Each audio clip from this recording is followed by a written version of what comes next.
نحمده ونصلي على رسوله الكريم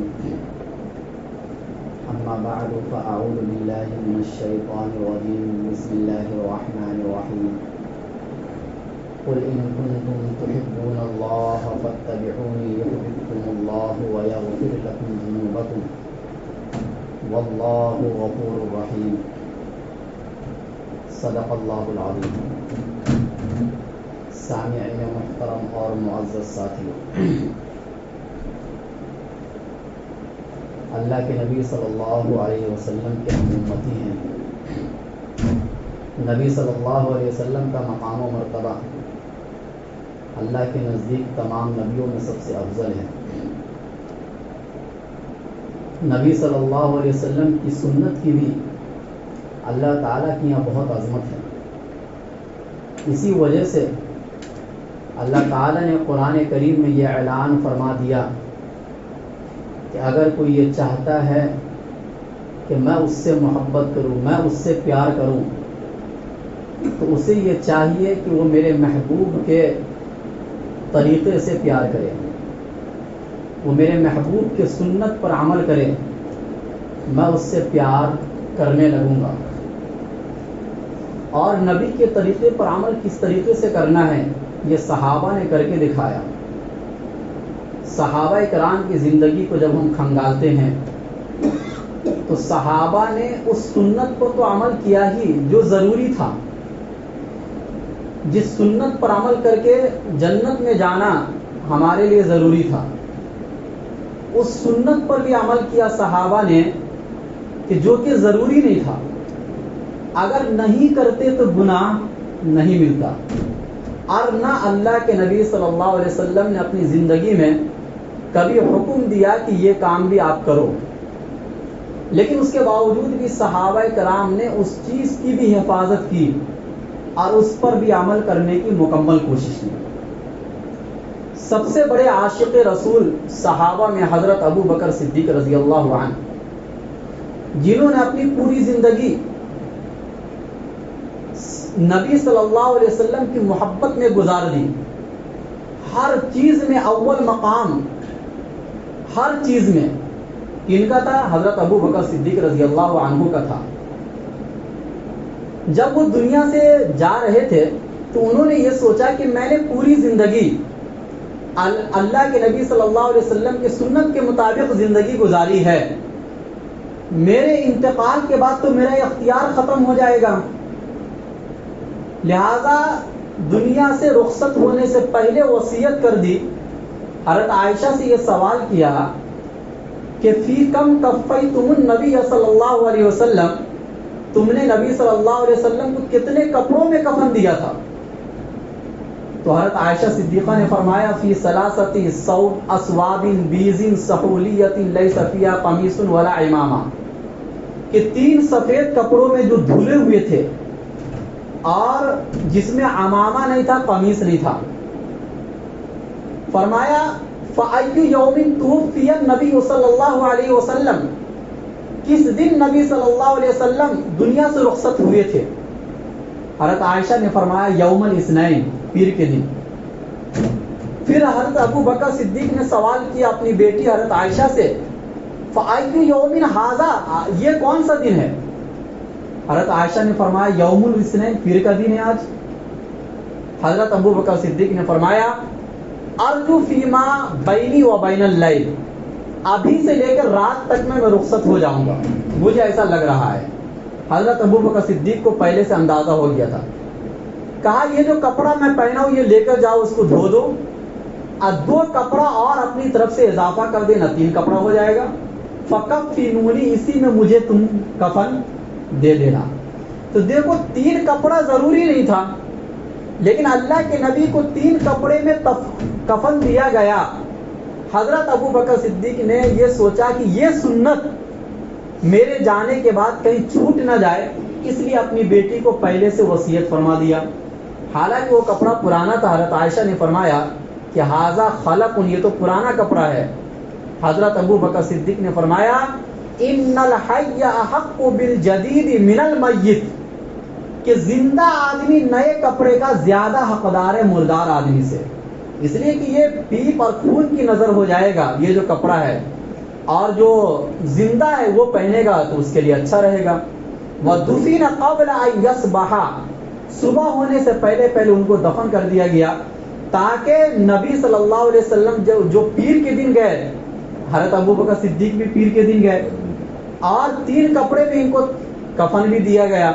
63 سال عمر اللہ کے نبی صلی اللہ علیہ وسلم کی، تو 63 سال عمر حضرت ابوبکر صدیق کی بھی، یعنی جیسی کوشش حضرت ابوبکر صدیق نے کی سنت پر عمل کرنے کی، اللہ تعالیٰ نے ان کو اس پر کھڑا کیا، اس سنت کے بارے میں بھی جس پر حضرت ابوبکر صدیق کا اختیار نہیں تھا، کیونکہ دنیا سے جانا یہ ہمارے اختیار میں نہیں ہے، پیر کے دن جانا ہمارے اختیار میں نہیں ہے، 63 سال کی عمر میں جانا ہمارے اختیار میں نہیں ہے، لیکن یہ سب اللہ تعالیٰ نے حضرت ابوبکر صدیق کے لیے کیا تاکہ ان کو اس چیز کا کوئی افسوس نہ ہو دنیا سے جانے کے بعد۔ یہ ہوتی ہے عشق رسول، اور یہ ہوتی ہے نبی صلی اللہ علیہ وسلم سے محبت۔ حضرت عمر فاروق رضی اللہ تعالیٰ عنہ وہ بھی محبت میں بہت آگے تھے، ذوالحلیفہ کے مقام پر جب بھی گزرتے تھے تو 2 رکعت نماز پڑھتے تھے، حالانکہ وہاں پہ نماز پڑھنے کا کوئی حکم نہیں ہے۔ سوال ہوا تو انہوں نے کہا رأیت رسول اللہ صلی اللہ علیہ وسلم یفعل کذالک، میں نے رسول اللہ صلی اللہ علیہ وسلم کو اس مقام پر اس طرح کرتے ہوئے دیکھا، اس لیے میں کر رہا ہوں۔ حضرت ابو عمر رضی اللہ تعالیٰ عنہ حجر اسود کا بوسہ لیتے ہیں اور فرماتے ہیں لولا انی رأیت رسول اللہ صلی اللہ علیہ وسلم یقبلک ما قبلتک، اگر میں تمہیں رسول اللہ صلی اللہ علیہ وسلم کو بوسہ دیتے ہوئے نہیں دیکھتا تو میں تمہارا بوسہ نہیں لیتا۔ گویا کہ تجھ سے عشق نبی سے عشق کی بنیاد پر ہے، تمہارا بوسہ لینا نبی صلی اللہ علیہ وسلم کی اس سنت کو پورا کرنا ہے، ورنہ انک حجر، تو ایک پتھر ہے، لا تنفع ولا تضر، نہ تو نفع دے سکتا ہے نہ تو نقصان پہنچا سکتا ہے۔ ایک عجیب و غریب واقعہ حضرت عمر فاروق کا سنت پر عمل کرنے کا اور اللہ کے نبی سے عشق کا۔ ایک جبہ انہوں نے نیا جبہ خریدا، لیکن جب وہ پہنے اس زمانے میں اتنا ناپ کا ملتا نہیں تھا تو وہ انگلی سے باہر آ رہا تھا جبے کی آستین، اپنے بیٹے کو بلایا چھری لے کر، حالانکہ جبے کو کس سے کاٹا جاتا؟ کینچی سے، لیکن چھری لے کر بلایا، کہا کہ میری انگلی سے جتنا بھی زائد جا رہا اس کو کاٹ دو۔ جب چھری سے کپڑے کو کاٹا گیا تو وہ آڑا ترچھا ہو گیا، ظاہر سی بات ہے اس سے تو اسی طریقے سے ہوگا، اس لیے کہ ہر چیز کو کاٹنے کا ایک آلہ ہوتا ہے۔ ان کے بیٹے عبداللہ بن عمر نے کہا اے میرے ابا جان لو سویتہ بالمقص، اگر کینچی سے آپ اس کو برابر کر دیتے تو زیادہ اچھا ہوتا۔ حضرت عمر فاروق نے کہا دعہ یا بنیا، اے میرے بیٹے چھوڑ اس کو اسی طرح رہنے دے، رأیت رسول اللہ صلی اللہ علیہ وسلم یفعل کذالک، میں نے اپنے پیارے پیغمبر کو ایک مرتبہ اپنے جبے کو اسی طرح کاٹتے ہوئے دیکھا تھا، اس لیے میں نے بھی اسی طرح کاٹا۔ اور اس کے بعد تو سنیے، وہ جبہ عام طور سے حضرت عمر فاروق سب سے زیادہ پہنتے تھے اپنے خلافت کے زمانے میں، بادشاہ ہیں، خلیفۃ المومنین، امیر المومنین ہیں، اور وہ جبہ پرانا ہو گیا۔ حضرت عبداللہ بن عمر فرماتے ہیں کہ جبے کے کپڑے جب رکوع کرتے تھے تو گرتے تھے حضرت عمر فاروق کے پیر پر، اور اس کے باوجود بھی وہی جبہ پہن کر حضرت عمر فاروق نماز پڑھتے تھے، کیونکہ اس جبے کو اس طریقے سے کاٹا گیا تھا جس طریقے سے اللہ کے نبی صلی اللہ علیہ وسلم کے جبے کو کسی زمانے میں چھری سے کاٹا گیا تھا، کیونکہ کینچی ہر وقت ملنا دستیاب نہیں تھا اس زمانے میں، اس لیے اللہ کے نبی صلی اللہ علیہ وسلم نے چھری سے کاٹا، تو عمر فاروق نے یہ سوچا کہ میں بھی اس سنت پر عمل کر لوں۔ تیسرا مقام آتا ہے حضرت عثمان غنی کا، جو کامل الحیا، حیا میں سب سے زیادہ صحابہ کرام میں، لیکن عشق نبوی بھی ان میں بہت زیادہ تھی۔ ایک مرتبہ مسند احمد کی حدیث ہے، وضو کا پانی منگائے اور ایک جگہ پر بیٹھ کر وضو کیے، اور وضو کرنے کے بعد اپنے آپ مسکرانے لگے، ہنسنے لگے۔ ہم اور آپ اگر ایسے ہنسیں گے تو ظاہر سی بات ہے کوئی بولے گا بیوقوف ہے۔ سوال ہوا، بلکہ انہوں نے خود کہا ہل تدرون مما ضحکت، میں کیوں ہنسا، کیا تم جانتے ہو؟ فرمایا مسئلہ یہ ہے کہ ایک مرتبہ اسی طریقے سے رسول اللہ صلی اللہ علیہ وسلم وضو کیے اور وضو کرنے کے بعد ہنسنے لگے، تو میں نے بھی وضو کیا اور وضو کرنے کے بعد میں نے بھی ہنسا۔ اور پھر اسی طرح اللہ کے نبی نے فرمایا تھا حل تدرون مما ضحکتم، میں کیوں ہنس رہا ہوں کیا تم جانتے ہو؟ تو میں نے بھی یہی کہا. اور اس کے بعد فرمایا اللہ کے نبی اس لیے ہنس رہے تھے کہ جب بندہ وضو کرتا ہے، مکمل وضو کرتا ہے، نماز پڑھتا ہے، مکمل نماز پڑھتا ہے، تو اللہ تعالیٰ اس کے گناہ کو اس طرح معاف فرما دیتے، یعنی صغیرہ گناہ کو، جیسے کہ وہ ماں کے پیٹ سے نکلا ہے. تو اللہ کے نبی کو اس بات پر ہنسی آ گئی کہ بھائی وضو بھی ہم ہی کر رہے ہیں، نماز بھی ہم ہی پڑھ رہے ہیں، اب گناہ بھی ہمارے معاف ہو رہے ہیں، سب میں تو ہمارا ہی فائدہ ہے. اس بات پر اللہ کے نبی کو ہنسی آئے. وہ سنت کو حضرت عثمان غنی نے زندہ کیا، حالانکہ یہ سنت پر عمل کرنا کوئی ضروری نہیں تھا. یہ عشق نبوی ہے. ایک مرتبہ حضرت عثمان غنی رضی اللہ تعالیٰ عنہ بکرے کے اگلے پیر کا گوشت منگایا، کیونکہ اللہ کے نبی کو یہ گوشت بہت پسند تھا، اگلے پیر کا گوشت. اور ایک جگہ پر یعنی مسجد کے دروازے پر بیٹھ کر اس کو نوش فرمایا، اور اس کے بعد وضو نہیں کیے. وضو پہلے سے تھا، وہ کھانے کے بعد وضو نہیں کیے، اور اسی طرح گئے نماز پڑھنے کے لیے، نماز پڑھ کے واپس آئے، پھر اسی جگہ پر بیٹھ گئے. اور کہا جلست مجلس النبی صلی اللہ علیہ وسلم، میں بیٹھا ہوں نبی صلی اللہ علیہ وسلم کے بیٹھنے کی جگہ، اور اکلت ما اکل النبی صلی اللہ علیہ وسلم، میں نے کھایا وہ جو نبی صلی اللہ علیہ وسلم اسی جگہ پر بیٹھ کر کھائے تھے. وصنعت ما صنع النبی صلی اللہ علیہ وسلم، اور میں نے کیا وہ جو نبی صلی اللہ علیہ وسلم نے کیا تھا، یعنی وہ گوشت کھانے کے بعد وضو نہیں فرمائے تھے. وصلیت صلاۃ رسول اللہ صلی اللہ علیہ وسلم، اور میں نماز پڑھا رسول اللہ صلی اللہ علیہ وسلم کے نماز پڑھنے کی طرح.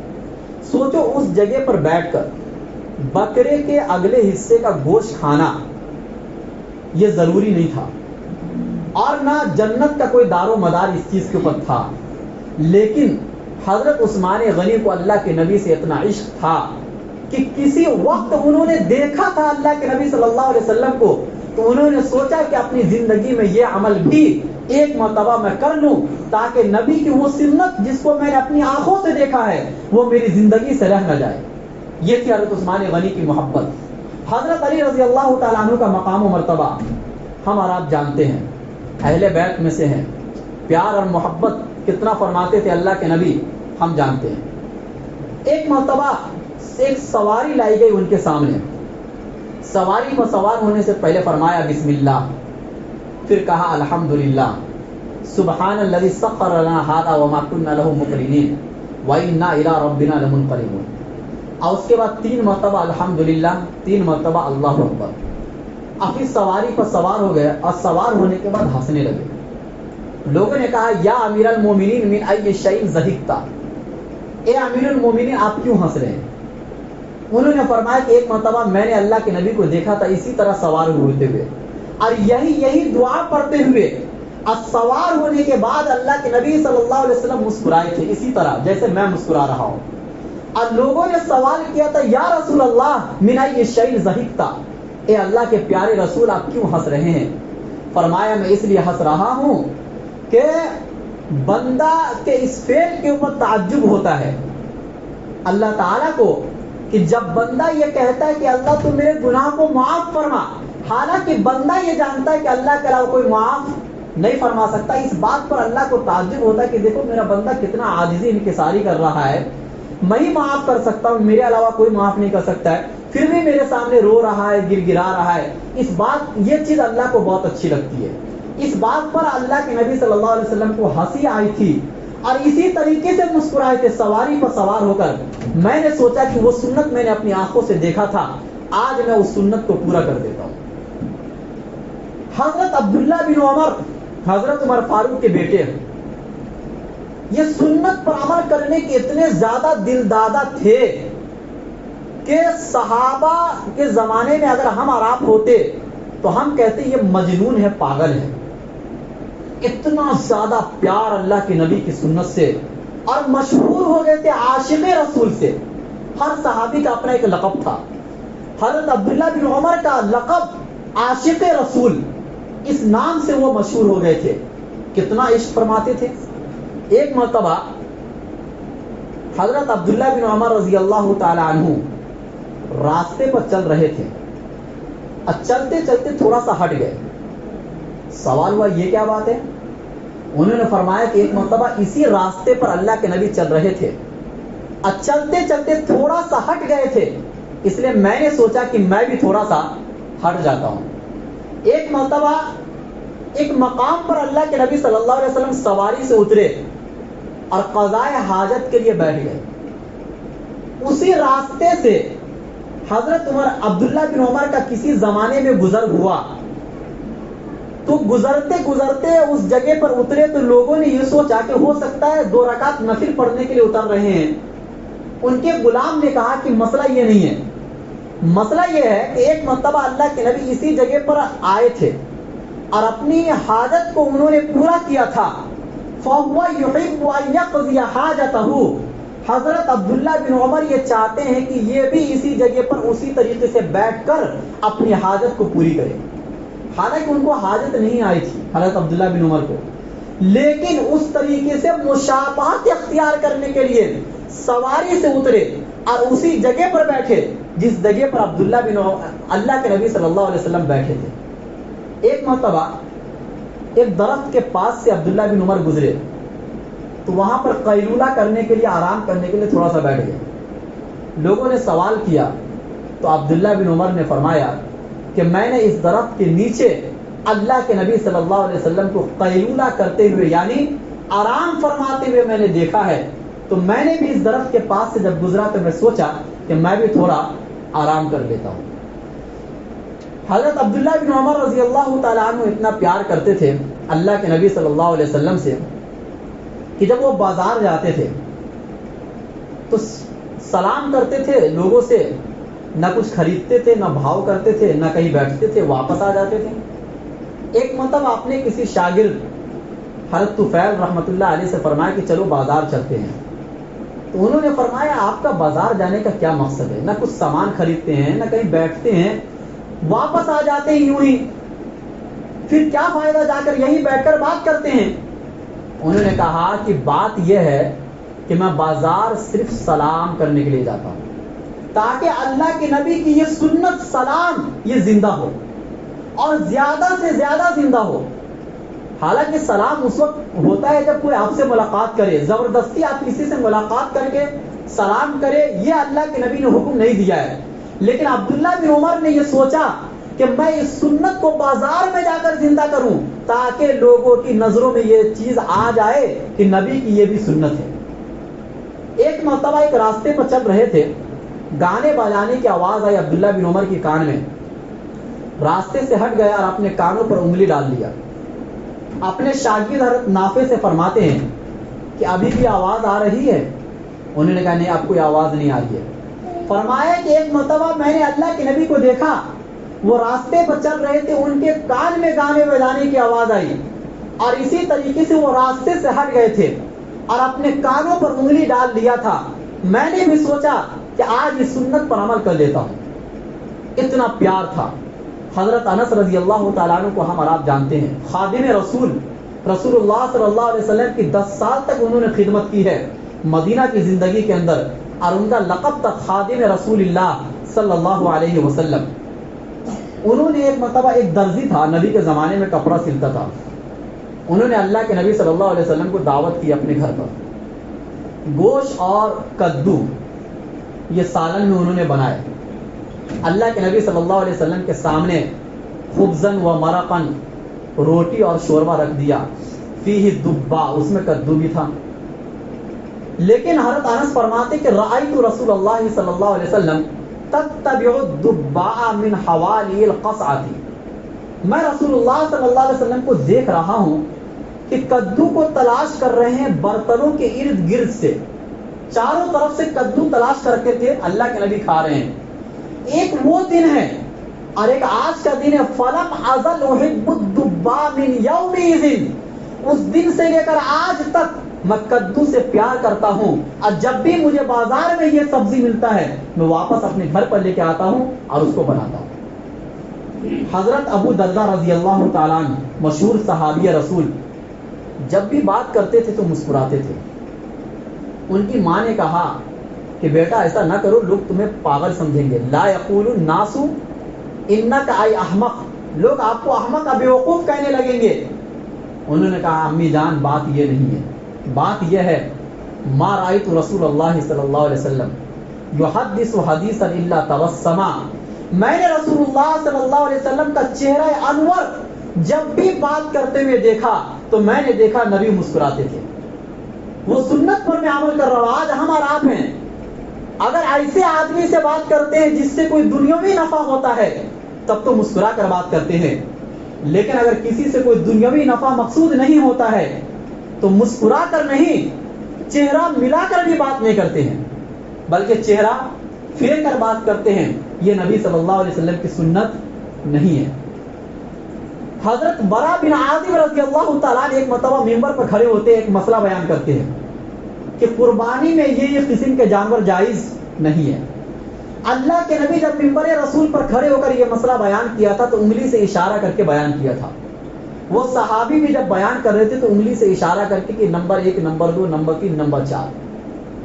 لیکن ان کے دل میں یہ خیال آیا کہ کہیں پبلک یہ نہ سمجھے کہ میری انگلی رسول اللہ صلی اللہ علیہ وسلم کی انگلی کے مشابہ ہے. فوراً فرمایا اصابعی اقصر من اصابعہ, میری انگلی تو رسول اللہ صلی اللہ علیہ وسلم کی انگلی سے بہت چھوٹی ہے. لیکن چونکہ نبی نے اسی طریقے سے مسئلہ بیان کیا تھا, اس لیے میں بھی اسی طریقے سے مسئلہ بیان کر رہا ہوں. ایک صحابی رسول ہے حضرت خریم رضی اللہ تعالیٰ, بہت کم ان کا نام آپ لوگ سنے ہوں گے. ان میں دو بات یہ پائی جاتی تھی کہ عام طور سے ان کا پیجامہ ٹخنوں سے نیچے ہو جاتا تھا, اور بال اس سے بھی زیادہ تھا جتنا اللہ کے نبی رکھتے تھے, یعنی کان کے لو سے بھی زیادہ ہو گیا تھا. فرمایا نعم الرجل خریم الاسدی, خریم بہت بہترین آدمی, اللہ کے نبی نے تعریف فرمائی. لیکن لولا طول جمتہ و اسبال ازارہ, اگر اپنے بال جو زائد بال ہے اس کو کاٹ دے اور اپنے ازار کو ٹخنوں سے اوپر کر دے, یہ دو کمی ان کے اندر. یہ بات ان کے کانوں تک پہنچی, فوراً وہ جاتے ہیں اور کینچی لیتے ہیں, اپنے بال کو برابر کرتے ہیں, چھوٹا کرتے ہیں اور اپنے ازار کو ٹخنوں سے اوپر کر دیتے ہیں. یہ ہے نبی سے عشق اور یہ ہے نبی سے پیار. آج ہمارے نوجوانوں کو دیکھو, بار بار ان کو سمجھایا جا رہا ہے, لیکن اس کے باوجود بھی ان کے پیجامے ٹخنوں سے نیچے ہوتے ہیں اور ان کے بال اس طریقے سے کٹے ہوتے ہیں جس طریقے کو اللہ کے نبی نے پسند نہیں فرمایا. پھر بھی ہمارا دعویٰ ہے کہ ہم عاشق رسول ہیں, حالانکہ یہ دونوں وہ گناہ ہیں جو گناہ کبیرہ میں سے. یہ دونوں وہ گناہ ہیں, صرف سنت نہیں, ٹخنوں سے نیچے پیجامہ کا لٹکانا گناہ کبیرہ اور حرام ہے. اور قیامت کے دن اللہ تعالیٰ اس شخص کی طرف نظر رحمت بھی نہیں کریں گے اور اللہ تعالیٰ قیامت کے دن اس شخص سے بات بھی نہیں کریں گے, یعنی اس پر وعید بھی ہے. ایک صحابی تھے حضرت عبداللہ بن عمرو بن عاص رضی اللہ عنہ, بہت مشہور صحابی ہیں. اللہ کے نبی صلی اللہ علیہ وسلم کے پاس ایک مرتبہ وہ آئے اور گلابی رنگ کا کپڑا وہ پہنے ہوئے تھے. اللہ کے نبی نے کہا ما ھذا, یہ کیا ہے, گلابی رنگ کا کپڑا. بس اتنا سننا تھا, یہ نہیں کہا کہ بھائی یہ کپڑا اتار دو, اتنا سننا تھا, گھر پر گئے کپڑے کو جلا دیے. دوبارہ اللہ کے نبی کے پاس آئے, کہا ما صنعت بثوبک, آپ نے اپنے کپڑے کے ساتھ کیا کیا. فرمایا احرقتہ, میں نے اس کو جلا دیا. کہا ارے اپنے گھر والوں میں سے کسی کو دے دیتے, میں نے جلانے کا تو حکم نہیں دیا تھا. ان کے دل میں یہ آیا کہ جس کپڑے کو دیکھ کر اللہ کے نبی نے ناپسندیدگی کا اظہار کیا تھا, وہ کپڑا نہ میرے جسم پر رہ سکتا ہے اور نہ میرے گھر میں رہ سکتا ہے. اگرچہ وہ ناجائز نہیں تھا, وہ کپڑا کسی عورت کو دے دیتے, کسی چھوٹے بچے کو پہنا دیتے, ناجائز نہیں تھا. ایک صحابی رسول تھے, سونے کی انگوٹھی پہن لی, ان تک یہ حدیث نہیں پہنچی تھی کہ سونے کی انگوٹھی پہننا حرام ہے. اللہ کے نبی نے فرمایا آنکھ کا انگارہ تم اپنے ہاتھ میں پہنے ہو. اتنا سننا تھا کہ وہ انگوٹھی, غالباً اللہ کے نبی نے اس انگوٹھی کو زمین پر پھینک دیا.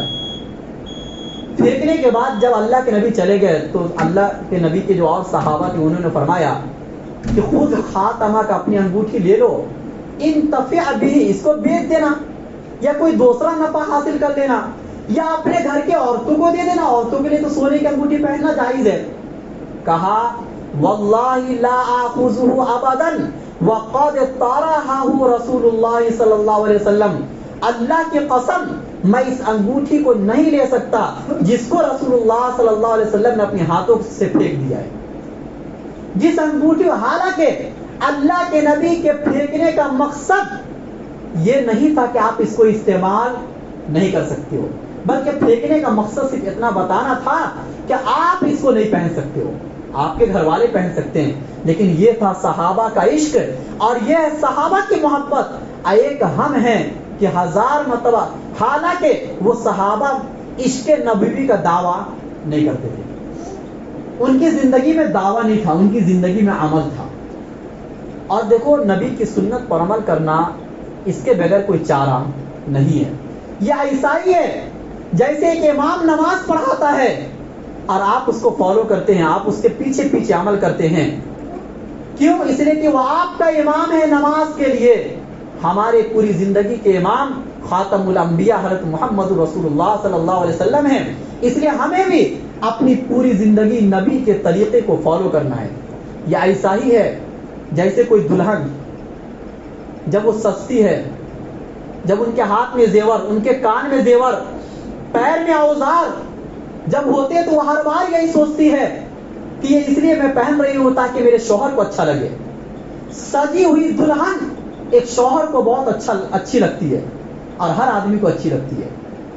اللہ تعالیٰ کو وہ انسان بہت اچھا لگتا ہے جو انسان اپنے تمام اعضاء کو نبی کی سنت کی زیور سے سجا لے. نبی نے جو طریقہ اپنایا تھا وہ ہمارے اور آپ کے لیے زیور ہے، وہ زیور کی طرح ہے.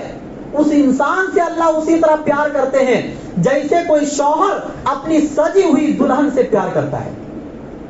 یہ ایسا ہی ہے اللہ کے نبی صلی اللہ علیہ وسلم کی سنت کہ ہم اور آپ یہ خواہش رکھتے ہیں کہ قیامت کے دن اللہ کے نبی کے حوض سے پانی پیے. علامہ ابن قیم رحمۃ اللہ علیہ فرماتے ہیں کہ نبی کے 2 حوض ہیں. ایک وہ حوض ہے، اور ایک نبی کے دنیا میں نبی کی سنت، یہ نبی کا حوض ہے. جو اس حوض سے پانی پیے گا، جو اس حوض پر عمل کرے گا، قیامت کے دن وہی شخص نبی کے اس حوض سے پانی پیے گا. ورنہ یہ تمنا چھوڑ دو کہ ہم نبی کے حوض سے پانی پیئیں گے اگر آپ کی زندگی میں نبی کی سنت اور نبی کا عشق نہیں ہے. اس لیے اللہ تعالیٰ سے ہم اور آپ دعا کریں کہ ہمیں اور آپ کو نبی صلی اللہ علیہ وسلم کا عاشق بنائے، نبی صلی اللہ علیہ وسلم کی ایک ایک سنت پر مر مٹنے والا بنائے. اور آج کی زندگی میں، آج کے اس ماحول میں، جب تک نبی کی سنت پر آپ مکمل عمل نہیں کرو گے اور نبی سے مکمل عشق نہیں کرو گے، دنیا آپ کو تباہ کر دے گی اور دنیا آپ کو برباد کر دے گی. آپ ایک ٹکے کے برابر نہیں ہیں اگر آپ کی زندگی میں نبی کی سنت نہیں ہے. اور اگر نبی کی سنت ہے تو آپ سے زیادہ قیمتی اس دنیا میں کوئی نہیں ہے. آپ سے زیادہ قیمتی اس دنیا میں کوئی نہیں ہے. اس لیے آپ کے عمل پر نبی کی سنت کا مہر لگنا چاہیے. دنیا میں ہر آدمی برانڈیڈ سامان کو خریدتا ہے، ایسا سامان خریدتا ہے جس پر کسی بڑی کمپنی کا تھپا لگا ہوا ہو. اللہ تعالیٰ اور اللہ کے فرشتے اسی عمل کو قبول کرتے ہیں جس پر نبی صلی اللہ علیہ وسلم کی سنت کا تھپا لگا ہو. اللہ کے یہاں وہ عمل اچھا نہیں ہو سکتا، وہ عمل لائق قبول نہیں ہو سکتا جس پر نبی صلی اللہ علیہ وسلم کی سنت کا تھپا نہ ہو. یہ تھپا دنیا اور آخرت میں سب سے بڑا تھپا اور سب سے بڑا مہر ہے. اس سے بڑا کوئی مہر نہیں ہو سکتا. اس لیے ہم اور اپنی زندگی کو نبی صلی اللہ علیہ وسلم کی سنت سے سجا لے. اللہ تعالی ہم سب کو کہنے سننے سے زیادہ عمل کرنے کی توفیق نصیب فرمائے.